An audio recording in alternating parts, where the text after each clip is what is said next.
जंगल से एक बूढ़ी चिड़िया लकड़ियां लेकर अपने घर की तरफ निकल रही थी। तभी रास्ते में उसकी तबीयत खराब हो जाती है। बूढ़ी लकड़ियों को साइड में रखकर बैठ जाती है। तभी वहां कालू कौआ आता है। कालू उस बूढ़ी अम्मा से कहता है, क्या हुआ माँ, आप परेशान नजर आ रही है, आपकी तबीयत तो ठीक है ना? नहीं बेटा, मेरी तबीयत खराब है। पता नहीं क्या हो गया मुझे। आप बताइए, आपको क्या हो गया है? मुझसे जो बन पाएगा मैं करूंगा। आप कहें तो आपके घर तक आपको छोड़ दूं। बेटा, मेरा घर यहाँ से काफी दूर है और इतना दूर ये लकड़ियां लेकर जाना तुम्हारे लिए ठीक नहीं है। क्योंकि मेरा घर दूर है और तुम थक जाओगे। मैं तो जैसे तैसे इन लकड़ियों को ले ही जाऊंगी। अरे अम्मा, आप चिंता मत करिए, मैं लकड़ियां ले जाऊंगा, आप चलिए मेरे साथ। कालू कौआ उस बूढ़ी चिड़िया की सारी लकड़ियों को अपने सर पर रखता है और बूढ़ी चिड़िया को अपने साथ उसके घर तक ले जाता है।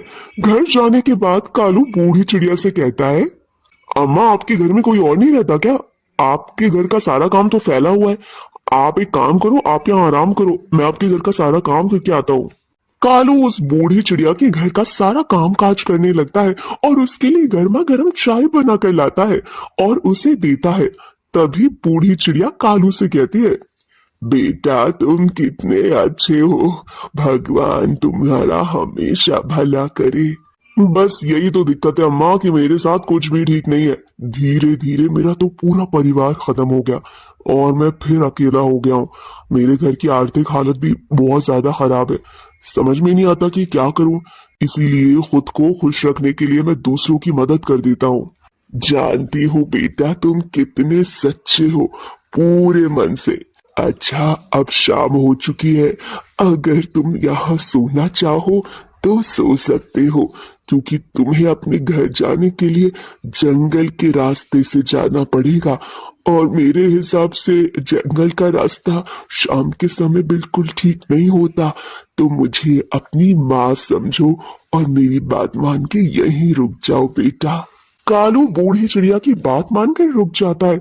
अगली सुबह जब कालू की आंख खुलती है तो वो देखता है कि बुढ़िया वहां नहीं है। ये देखकर कालू हैरान हो जाता है। कालू बुढ़िया को यहाँ वहां ढूंढने की कोशिश करता है, लेकिन उसे कोई चिड़िया नहीं मिलती। तभी बूढ़ी चिड़िया की आवाज कालू तक आती है। तभी बूढ़ी चिड़िया की आवाज कालू के कानों तक आती है और वो बूढ़ी चिड़िया कालू से कहती है, कालू, तुम चिंता मत करो, मुझे जहाँ जाना था मैं वहां आ चुकी हूँ। मुझे श्राप मिला था कि मैं तब तक धरती पर भटकती रहूंगी। कालू, तुम चिंता मत करो बेटा, मुझे जहाँ जाना था मैं वहां आ चुकी हूँ। मुझे श्राप मिला था, मैं तब तक धरती पर भटकते रहूंगी जब तक कोई सच्चे मन से मेरी सेवा ना करे। और तुमने बिना स्वार्थ के पूरे सच्चे मन से मेरी सेवा की है और आज तुम्हारी वजह से ही मैं श्राप मुक्त हुई हूँ। अब मैं अपनी जगह पर आ चुकी हूँ। मैं तुम्हें वरदान देती हूँ, कुछ ही महीने में तुम्हारे जीवन में एक ऐसा परिवर्तन आएगा जिससे तुम्हारे जीवन में खुशियां ही खुशियां आ जाएंगी। इतना बोलकर बूढ़ी चिड़िया हमेशा हमेशा के लिए गायब हो जाती है। कालू का जीवन रोज की तरह चल रहा होता है, रोज कमाना, रोज खाना। ऐसे ही एक दिन कालू के पेट में बहुत जोर से दर्द होता है। वो पास के क्लिनिक पर अपने पेट का इलाज करवाने के लिए जाता है, जहाँ कालू को पता चलता है कि कालू के पेट में अंडा है। डॉक्टर उसे अपना खास ध्यान रखने के लिए कहते हैं। कालू घर आ जाता है। डॉक्टर के कहे अनुसार कालू अपना ध्यान रखता है और धीरे धीरे ये बात पूरे जंगल में फैल जाती है। ऐसे ही एक दिन कालू के घर पर लोलू तोता आता है और लोलू तोता कालू से कहता है, अरे भाई कालू, सुना है तुम अंडा देने वाले हो? बड़े ताज्जुब की बात है। चलो कोई बात नहीं, बस अपना ध्यान रखना। ऐसे में अपना ध्यान रखना बहुत जरूरी होता है, वरना तुम्हें और तुम्हारे अंडे को नुकसान पहुंच सकता है अगर तुमने जरा सी भी लापरवाही की तो। तुम चिंता मत करो भाई, मैं अपना अच्छे से ध्यान रख लूंगा। बस तुम अपना ध्यान रखना, मेरी चिंता बिल्कुल मत करो। ऐसे ही समय बीतता जाता है। धीरे धीरे कालू को अंडा देने का समय नजदीक आ रहा था और एक दिन कालू एक अंडा देता है जो कि दिखने में काफी अद्भुत था। वो अंडा आधा सोना और आधा चांदी से बना हुआ था। अद्भुत अंडे को देखकर कालू हैरान रह जाता है। तभी अंडे में से एक आवाज आती है, डरो मत कालू, मैं एक जादुई अंडा हूँ और तुम्हें मैं वरदान में मिला हूँ। कुछ समय पहले तुमने किसी के बिना स्वार्थ के पूरी सच्चे मन से सेवा की थी और ये उसी का फल है। जीवन में हमें हमेशा अच्छे कर्म करते रहना चाहिए। आज नहीं तो कल हमें उसका फल जरूर मिलता है। मैं एक जादुई अंडा हूँ और जादुई अंडे की मदद से तुम हमेशा अपनी इच्छाओं को पूरा कर सकते हो। बस बशर्ते तुम्हें इसका कभी गलत इस्तेमाल नहीं करना है। जैसे ही तुम या फिर कोई भी मेरा गलत इस्तेमाल करेगा, ये अंडा उसी टाइम पत्थर का बन जाएगा। कालू कौवा अब जादुई अंडे की मदद से अपनी हर इच्छा को पूरी करता। धीरे धीरे पूरे जंगल में वो सबसे अमीर कौवा बन जाता है।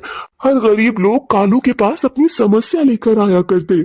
ऐसे ही एक दिन कालू के पास एक मेनका कबूतर आती है जो कि बहुत समय से परेशान थी। कालू से वो बोलती है, कालू, 2 महीने बाद मेरी बेटी चिंकी की शादी है और मेरे पास इतने पैसे नहीं कि मैं उसकी शादी के लिए दान दहेज जमा कर सकूं। तुम मेरी मदद करो ना कालू। अगर समय रहते मैंने कुछ नहीं संभाला तो शायद मेरी बेटी की इज्जत चली जाएगी और शायद कोई दोबारा उससे शादी भी ना करे। आप चिंता मत करो, आप निश्चिंत होकर घर जाओ, मैं आपका सारा सामान घर पहुंचा दूंगा। थोड़ी देर बाद कालू मेनका के घर पर दहेज का पूरा सामान पहुंचाता है और बड़ी ही धूमधाम से चिंकी की शादी करवा देता है। ऐसे ही समय बीतता जाता है और एक दिन कालू के घर पर गोलू नाम का एक तोता आता है जिसके पिता काफी समय से बीमार थे।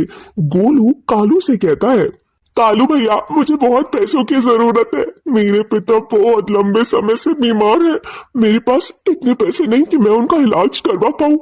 आप मेरी मदद करो ना। तुम बिल्कुल चिंता मत करो, मैं तुम्हारी मदद जरूर करूंगा। कालू गोलू के साथ हॉस्पिटल जाता है और डॉक्टर को गोलू के पिता के इलाज के लिए पैसे देता है और इस तरह गोलू के पिता का इलाज शुरू हो जाता है। धीरे धीरे जंगल के सभी लोग कालू को और भी ज्यादा इज्जत और मान सम्मान देने लगते हैं। ये सब देखकर कालू का पड़ोसी लूलू, जिसको कालू की इज्जत और मान सम्मान कुछ भी बर्दाश्त नहीं हो रहा था, ऐसे ही कालू जादुई अंडे की मदद से अपनी किसी इच्छा को मांग रहा था। तभी लूलू तोता ये सारा नजारा देख लेता है और वो समझ जाता है कि इन सब के पीछे जादुई अंडे की बात है।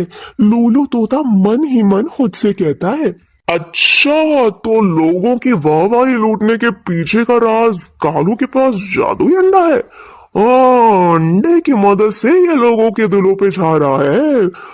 लेकिन अब ये अंडा मेरा होगा ताकि मैं भी लोगों के दिलों पर छा जाऊं। ऐसे ही एक दिन लूलू मौका देखकर कालू कौवे का अंडा चुराकर उसके घर से जा रहा होता है।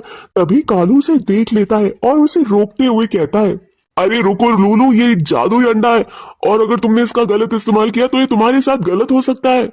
अरे जाना, मुझे डराने की कोशिश मत कर। और मैं अब डरने वाला नहीं हूं। तूने बहुत लोगों के दिलों पर राज कर लिया, अब मेरी बारी है। लूलू कालू की एक बात नहीं सुनता और अंडा लेकर वहां से भाग जाता है।